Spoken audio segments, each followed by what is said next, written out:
Sting ఎలా energy drink మార్కెట్ని capture చేసింది?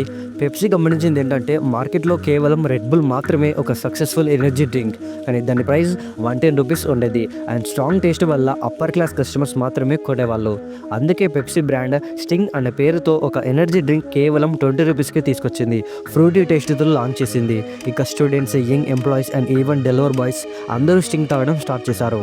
స్టింగ్ కంటే ముందు అన్ని ఎనర్జీ డ్రింక్స్ క్యాన్స్లో వచ్చేవి, బట్ స్టింగ్ ప్లాస్టిక్ బాటిల్స్లో తీసుకొచ్చింది. ఎందుకంటే క్యాన్స్ కంటే తక్కువ ప్రైస్లో బాటిల్స్ వచ్చేవి అండ్ ఈజీగా ఎక్కడికైనా తీసుకువెళ్ళచ్చు. అండ్ ఒక ప్లాస్టిక్ బాటిల్స్ కాబట్టి లోపల ఉన్న డ్రింక్ బయటికి కనబడుతుంది. దాంతో కస్టమర్ అటెన్షన్ స్టింగ్ మీద పడేది.